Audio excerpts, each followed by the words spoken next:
great day. Look who it is. Jackée. Shows like 227, Sister, new show, First Family. It's so great to have you here. It's great to be here. Yeah, it's so nice. I feel like I know you because I've watched you for so long on TV. I know you too, because you like a husband, you know. Oh, yeah? No, when you wake up, there's Anderson Cooper, AC 360. Then when you go to sleep, there's Anderson. And then you can turn him off. That makes a good husband, right, ladies? And you can turn me on. So there Can I turn you on? I'm really alone. Sex symbol is not what it's cracked up to be, is it? No, it's not. And I tell you, You it's silver not easy. fox, you. Yeah.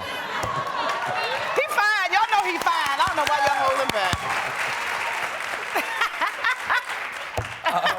We got a great show today. We have a woman with extreme OCD. Have you ever had OCD? Of course. Yeah? Yeah, my son has it bad. You just have to line things up. I have to have the stove off. I have to make sure that everything's lined up right. Like when the housekeeper comes in, I can tell when she's been, you know, plundering. Just like, Plundering? You feel she's plundering? Yes. Well, we have a woman who's got really extreme OCD. She washes her hands up to 50 times a day. We're going to try to see if we can get her some help and try to understand what this is all about. Plus, we'll give you the #1 warning sign that a habit you have could be maybe an unhealthy obsession. And we got a lot of great stuff on the show today. You talk about plundering. We actually think there's somebody on our staff stealing people's lunches. You know, in offices, when you bring in food, there's nothing more annoying than when somebody eats your food in the office. Yes. And lately, in our office, somebody has been eating people's food. One producer lost half a sandwich. Let's go get That's how it began. We've actually installed security cams now. Oh, good. Yeah. Let's find out who it is.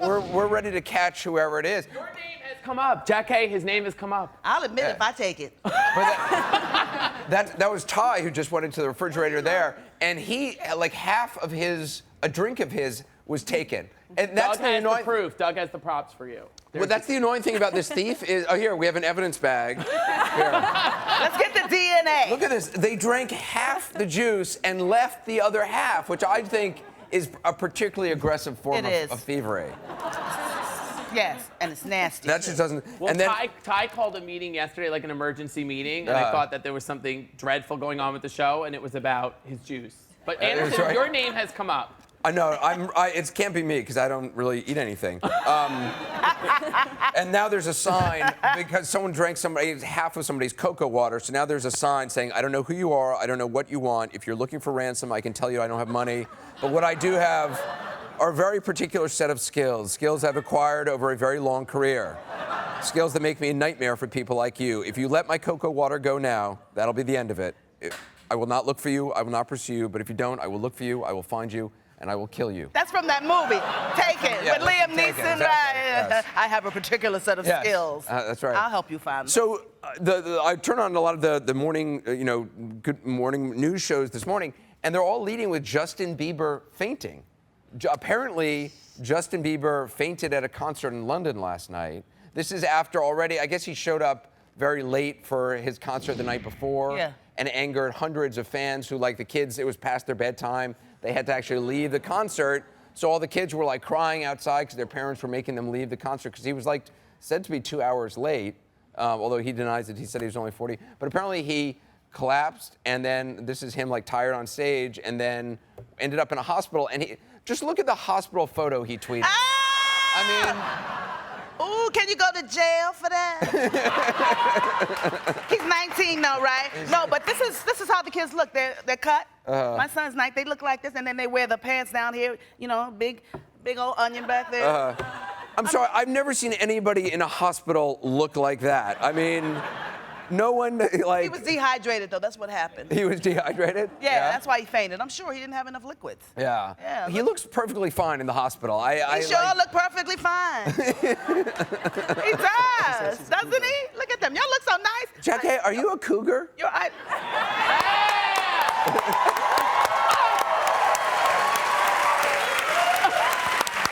No, I'm a predator.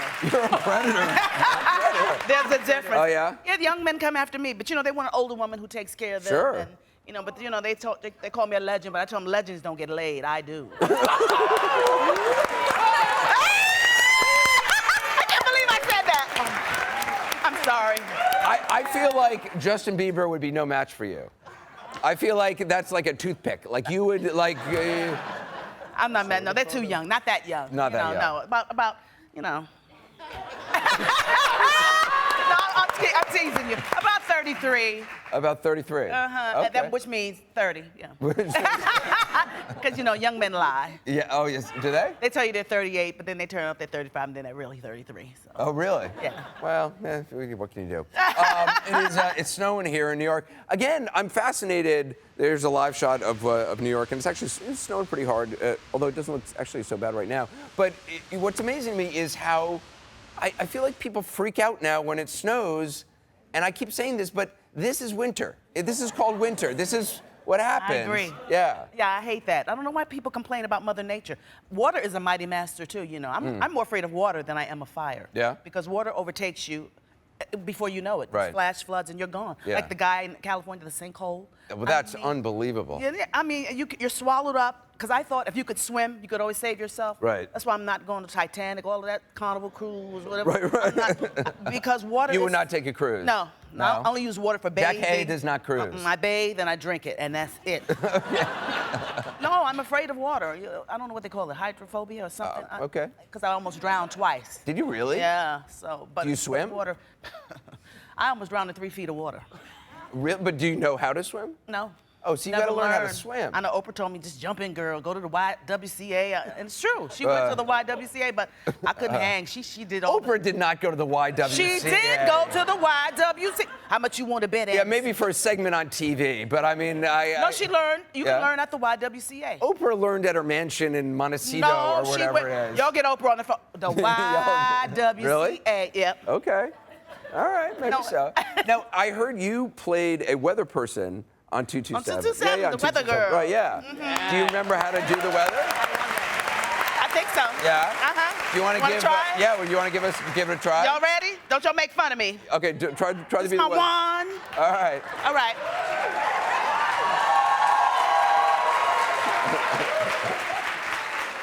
So here what we have today. I had some lessons today. What we have is all those little arrows going around that y'all see circling off the shore, the coast right here. They said, what we gonna have it? Well, they're gonna float in, they're gonna hit us like, boom, like a glance, and then they're gonna be gone. And then over here is very dry out west where I live, LA, very Hollywood. You know, we never get wet out there. You know, we just look good, you know. And then down here, is that Texas? Is that Texas? That's Texas, yes. You know, it's all the weather girls that they don't know what they're doing, me either. So, but down here, yeah, with Texas, where it's very dry. It's about 82 degrees down there, and the men are very hot down there. And then up here, up north, it's cold. It's just cold. No, it's real cold. I was just there. And then Charlotte, I think you're from, but you're so elegant. Right in there somewhere. Yeah. It's very nice. Okay. That's the most perfect weather there is. And up here, we don't want to go up here because it rains. It rains up in Seattle, right? Yeah, all the Isn't that where time. Tom Hanks and them did that movie? Yeah. Yeah, Sleepless in Seattle. So there you go. Nicely done. Very nicely done. I'm sorry. No, it's good. Do you like 227? I feel like so many people got to know you in that show. Terrence is obsessed still to this day with that show. I'm in love with Jackée. I know. I'm in love with Terrence. Now, was it ever just Jackée, or because I was practicing like Jackée? I wanted to make sure, so I say it really quickly so I don't get it wrong. I'm like Jackée, like. Well, you know, it's like New Yorkers. You know, it's like, hey, bub. It's like Jackée. Okay. That's how it came Yeah, I about. got it. Yeah. A friend of mine named me that. I like years it. ago. Yeah. It fits. No, I sat in my room practicing because I'm a wasp, so we don't really express ourselves very much. So I had to for me to say Jackée. You know, It takes a but little. you know what I like about you? You say you're a wasp. One thing about you is that you don't lean on your name, which a lot of people don't know about you. You know, it's in his books, and and you come from a lifestyle, but you've made it your own. And a lot of these kids, they want to do what their parents do, but you got to earn it. Yeah, You know, yeah. even if you're to the manor born. To the man born. Well, right? Yeah. You know what that is. Yeah, I guess. I wouldn't mind having a manor. But I mean, you've earned your job, Yeah, and you know well, how to do it well. that's That's why I nice. was so nervous coming here. I was like, it's like being with Christian Amanpour or something. I'm like, that's too heavy. It's too heavy for me. Have you seen, there's this guy, I just saw a picture in the paper today, it's in the New York Post today. A guy, I love people who have strange obsessions who are really passionate about things. I'm always find it interesting. We had some folks on last year who love Cabbage Patch dolls. They had like thousands of them. This is a guy who's in the New York Post today. Here's his picture, who has more than 2,000 Barbies. Like everything in his house is Barbie. Take a look at this house. I mean, yeah. He's, yeah. 41 years old. His name is Stanley. And he loves his Barbie. And yeah, he's got like, he lives in a Barbie's playhouse, and there you go. I don't even know what to say about it. Me either. I hope he's happy. He looks happy. Well, yeah. That's right. Yeah. I hope he's happy. I like Barbie too. I did notice he has a cat, so you know, yeah. He's happy with his cat and his Barbies. There's, we're gonna show take a break. All right, we'll take a quick break. More of the first 15 when we come back.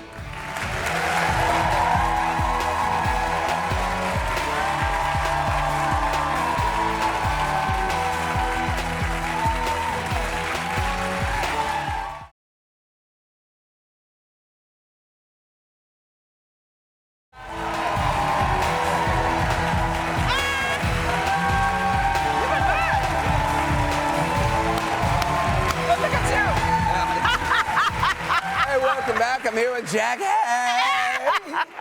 Jackée. I know. I like those pictures. There's a video which I saw yesterday for the first time, which is a viral video. I just think it's so cute and funny. It's a slobbery bulldog. It's a bulldog and this baby. And take a look at what happens.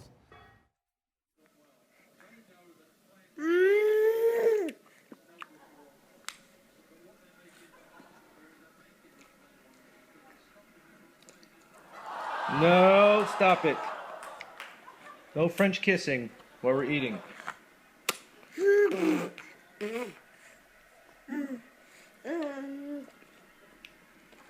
No, stop. No mama bird, baby bird. That's disgusting. Oh, yikes. Yeah. We actually were gonna have them on the show, and then we had a problem with the Skype this morning, so we're gonna send them a. We got this bib for the little boy, says no French kissing, and for the dog, best kisser. A little thing there. I think it's so sweet. Do you have a pet? No. No? I can't have nothing running around the house. So. Really? No, Really? I'm not, No, I got my son, and that's enough. That's enough, right? Yeah. That's right. You have to be selfless. Selfless? Yeah. To have a pet. You really do. Yeah. Selfless. That's what I mean. Well, I feel like that you got to be selfless to have a kid. I like the pet is all I Yes. can handle. Yeah. If you can handle a kid, you can handle a pet. I don't know. But I love him to death. Yeah. So, it's a Yeah, lot. although French kissing, I wouldn't go that far with my dog. My dog has the stankiest breath on the planet. It's like a squirrel has gone inside my dog and died inside my dog. But you love your dog. I can tell. I love my dog. Yeah, I do. And actually, someone in our audience brought something for Molly's breath, and it's actually worked. So her breath is much better. I kind of miss her. What kind of dog is she? It's a Welsh Springer Spaniel. Aw, very sweet that's dog. nice. There's a great story that I want to tell you about.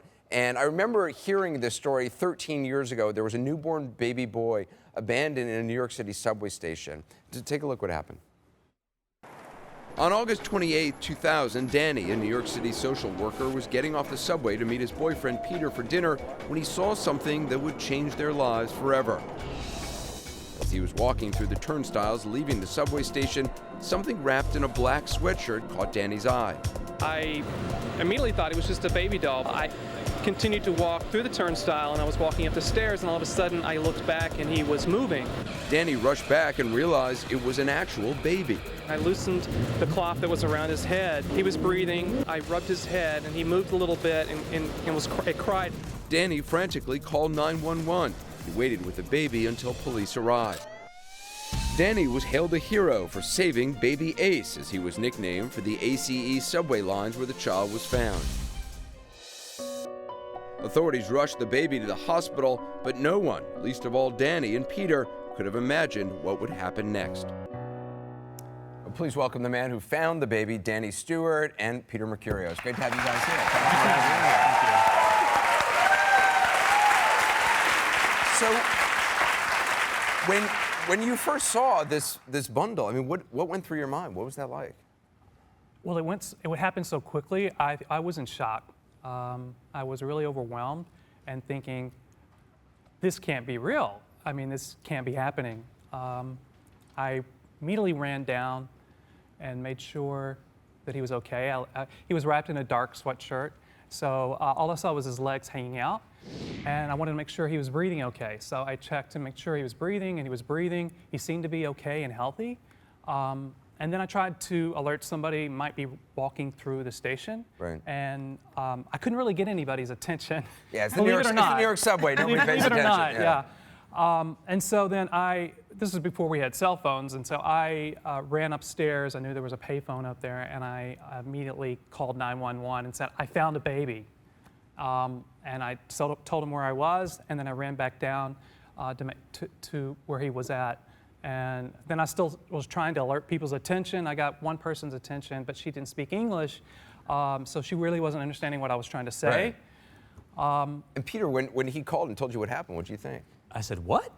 I mean, I was in shock too. I mean, we were supposed to meet up for dinner and he was late. So my first response was, I'm starving, where are you? You know? Yeah, we had 8 o'clock dinner plans. Yeah, and so I immediately sensed he is a very calm person by nature. And so when I felt the urgency in his voice on the phone, I said, I don't think calling 911 is going to help. I'm going to run down there and try to flag down a police car. Right. And by the time I got down there, the police had already arrived and they were carrying the baby up. And Danny, you appeared in court to testify about what happened, and something unusual happened in court. What happened? I went there just to tell a story, and when I finished, the judge said, I want to just let you know what's going on. In cases where we have an abandoned baby, we want to place them in pre-adoptive foster care as quickly as possible. I said, okay, that makes sense. And then she asked, are you interested in adopting? And I said, well, yes, but I know it's not that easy. And then she just said, well, it can be, and then started barking off all these orders, these court orders that was just like, what just happened? Yeah. And what did happen? She said, well, if you are interested in adopting, come back in 2 weeks, and we will proceed from there. And 2 weeks later? We both went to court. In between there, they had already started a preliminary home study, and that's sort of invasive stuff. They come in and they see what your home is like, and we go back to court, and we state our intentions to adopt the baby. And she says to us how we have 9 months to prepare. These things don't take quickly, we're thinking. Right. And she says, how would you like him for the holidays? Which was, wow. This was December 20th. December 20th. And she meant pick him up on Friday, December 22nd. And your lives changed forever. In an instant. Yes, in an instant. And how is your son doing today? He's a great kid. He's thriving.